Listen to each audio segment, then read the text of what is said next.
Hi everyone, it's Michelle. Welcome back to my channel. And today I'm playing in my big art journal from Marlene, this A4 size one. And I am going to channel my inner Tammy Porter, or I think on YouTube she goes by RT Tambaramba, something along those lines. Her work is incredible. If you are really into combining bright and bold colors with grungy, dark effects, I can highly recommend you go have a look at Tammy's channel and give her a little subscribe there. I'm sure she would love that. So yeah, today I'm going to try and do what she does. But I am obviously eons away from what she can create, but we'll give it a bash. So I've gone into the black and white paper pad from Marlene, and I've just grabbed out a sheet there, tore it up into little strips, and I'm gluing them down with my gel medium. So the way to glue down with gel medium is you put a layer of paint down onto your page, gel medium down onto your page, and then you put your paper over the top and then seal it again with a layer of gel medium over the top. So I'm creating a little bit of a rainbowy background. At this stage, I wasn't quite sure if my page was going to be vertical or horizontal. It did turn out horizontal. I say very confidently, not being completely sure. But anywho, there we go. And then I grabbed out a little stamp from one of Marlene's, I think it's like a travel kind of stamp set. I'm sorry, I don't know the name of it. And I've just grabbed this little one that's like a postage stamp border.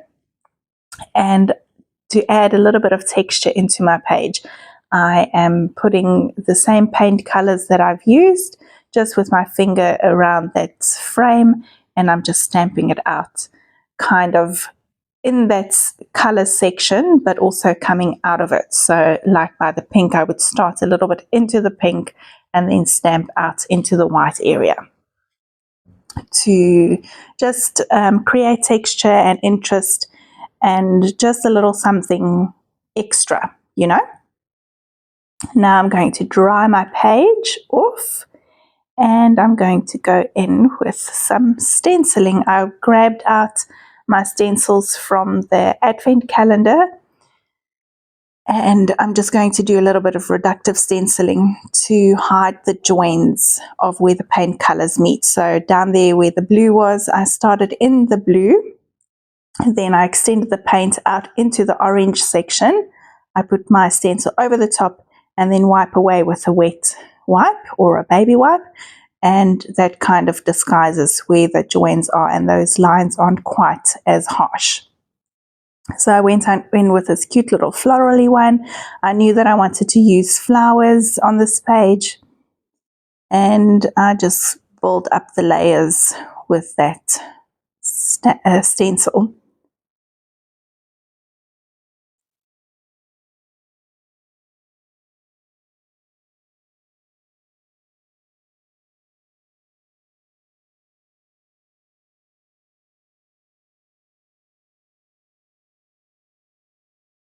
Once I'm happy with all of those joins being covered, I'm just going to give everything a quick dry to make sure that those layers are not going to move when I go in with my next layer. So I grabbed out another stencil from the advent calendar, and because I had covered up a lot of the white space, I'm just adding in some white space. I am using my Amsterdam acrylic paint for this because it is a little bit more opaque than Marlene's white paint. So Marlene's paint is more of a blending kind of white, so it's not super opaque. And obviously to add enough white space, I needed something that's quite opaque. How many times can I say that word in one video? And now I'm going in with a little bit of mark making, just again starting in the color that I have, so in the blue section, and then working out, and the same with the orange and all of the other colors. I just start in that section and I work that color out a little bit. I really like doing these marks. They probably on all of my pages. I feel like they just add a little touch of something that makes the page quite interesting. Okay, and then once I'm done with that, I'm going to dry off everything again.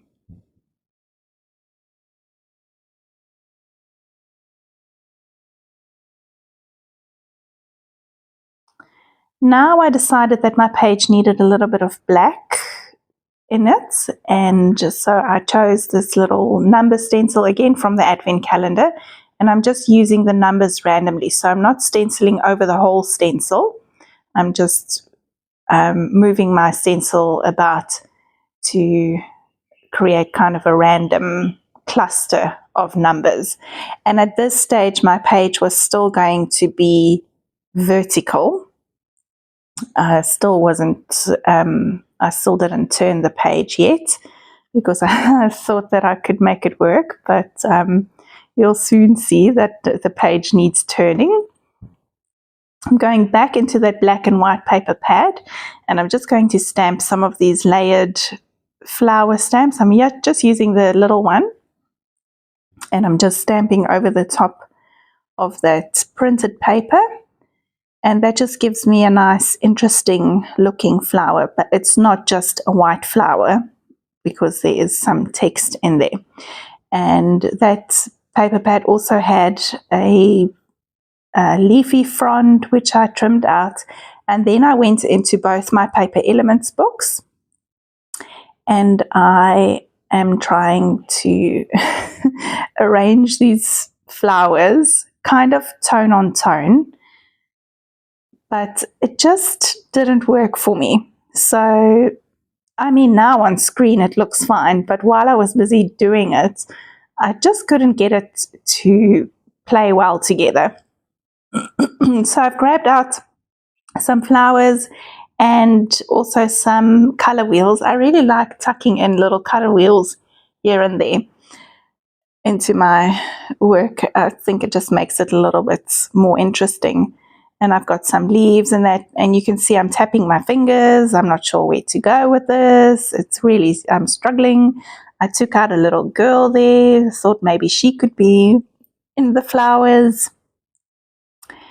And yeah, it's just a lot of going to and fro because I just couldn't get something to work. Then I thought maybe I should go with ladybugs, tone on tone, but also I didn't quite love that so much. So you'll see me just paging through and trying to figure out what I'm going to do. Eventually this page comes together, but it did take a little bit of work to get there. Okay, so I thought I would arrange the flowers on the page again, and then I will also use a couple of die cuts that I have and tuck them in between to see if that would work.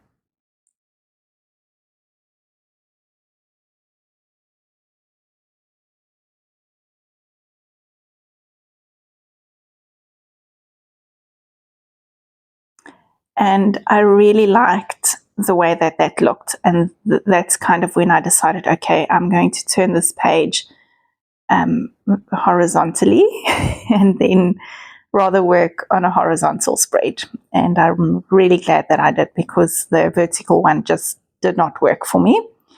And now you can see how I'm kind of feeling, all right, things are coming together for me now. So I swiped them off my page again, even though they were perfectly placed, because my numbers were all now the wrong direction. So in those same clusters that I have, I'm just going to go in again with my number stencil, and this time I'm doing the stenciling the opposite way. So there's a cluster of jumbled up numbers, and now the page can go either way. It doesn't really matter. A quick dry, and then I'm going to start placing those flowers down. Now, I can't remember how I had them there in the beginning. I knew that I had them kind of tone on tone, so that's what I'm going for. And right now, I'm not going to faff about with the flowers. I'm just going to go in and stick them down. And I feel like the minute I start auditioning things and taking too much time to try and work out where things will go, I feel like that's where things go wrong, because that's where I kind of overthink stuff. And I just don't enjoy that process. So for me, it's much better if I just go in and plonk them on the page, because then they are there and I will figure out a way to make things work when they are down, instead of trying to figure out a way, how am I going to make this work while they've not been glued on. I hope that made sense. It made sense when I said it, but I'm not sure if it actually made sense. So I'm tucking in the flowers underneath each other. I'm just gluing in the center of the flower so they can still lift up and I can still tuck things in underneath them. And I'm also tucking in the die cuts. I really like the way the die cuts look on the page. I think I also like the fact that it's adding a little bit of brightness with those white leaves and patterns. And then obviously the black adds a little bit of contrast in between, but it's not overpowering because it's not a huge blob of black paint or like a huge black leaf. It's just the outline of it. And I think that's what really helped this page come together.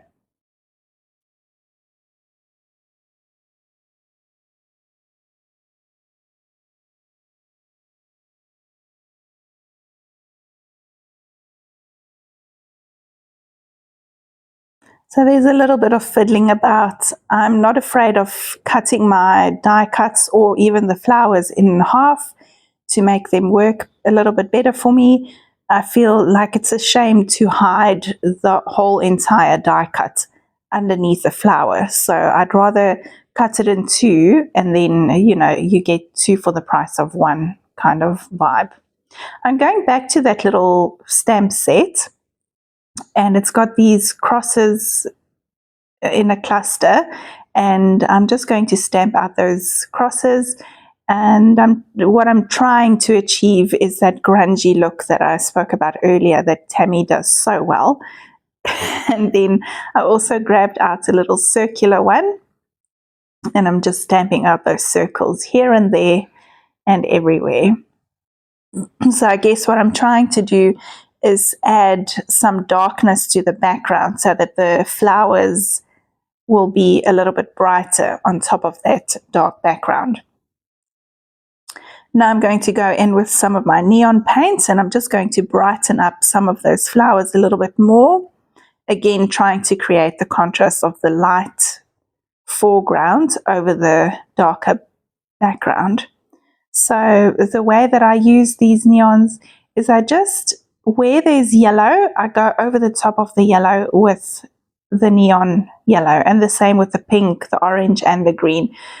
What that does, because the paints are so translucent, it actually acts as a filter. So you're not changing the color of what's underneath. You're really just boosting the color. So the same way you would put a filter over the top of a photo on Instagram or wherever, and it just brightens everything. This is the same thing that's happening. I'm just brightening the colors that are already there. I'm not aiming to change the color or alter them in any way. I just want them to be a little bit brighter. So I've gone in with the pink and the yellow and the orange, and now I'm going in with punk, which is a purple. It's a purple neon, and it's such a fantastic color. If there's ever a color that I can advise you to get, it would be punk. It really plays well with pink and purple and blue. It's a great color for shadows.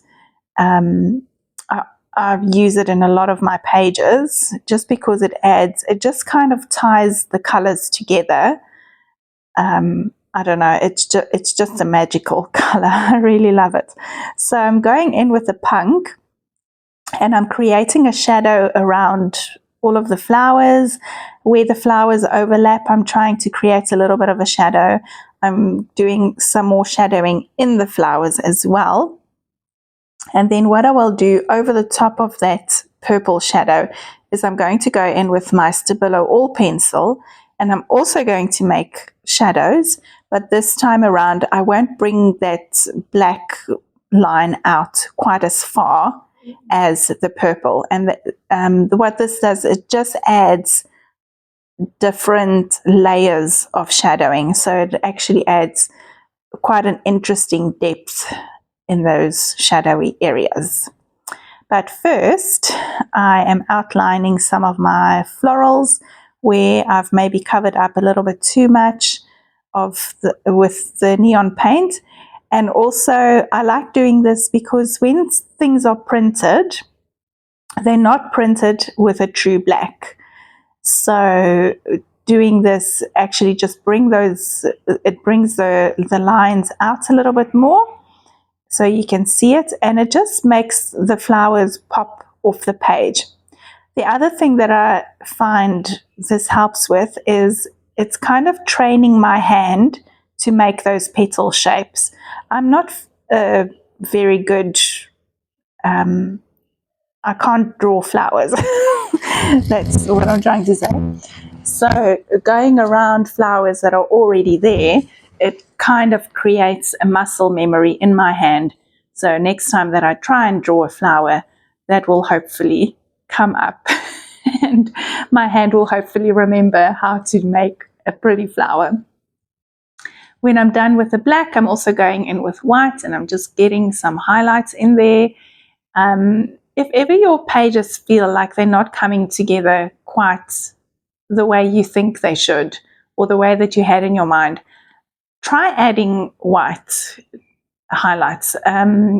It just brings the flowers, it makes them alive. Even when I do faces or really whatever I do, I add white right at the end because it really does make those flowers pop, or whatever's on your page, really, just to add a tiny bit of brightness.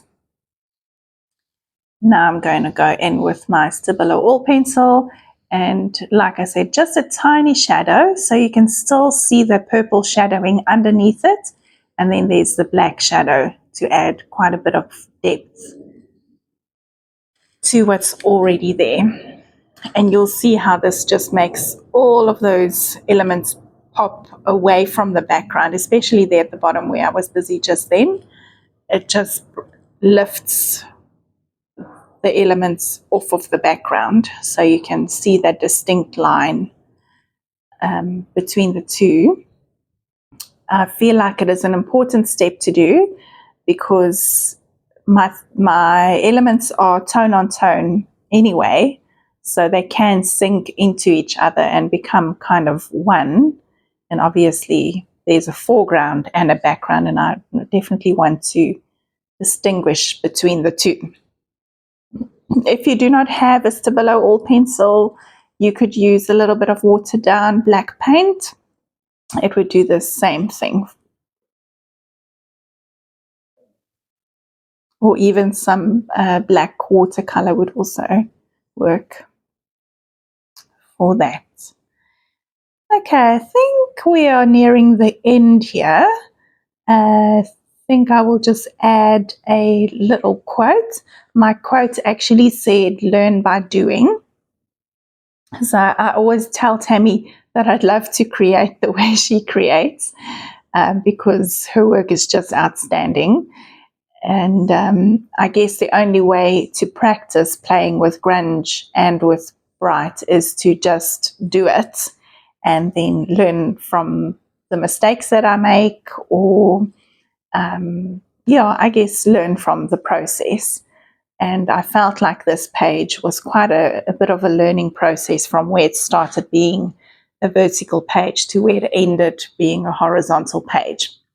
I got my little quote there, trying to find a spot for it, and I'm just going to outline it. All right, thank you so much for watching this video. Please hop on over to Tammy's page and give her a little subscribe there. You would love her videos. And also, if you haven't subscribed to my channel, I would really appreciate if you do that. Please leave me a comment, and then I will chat to you again very soon. Okay, bye.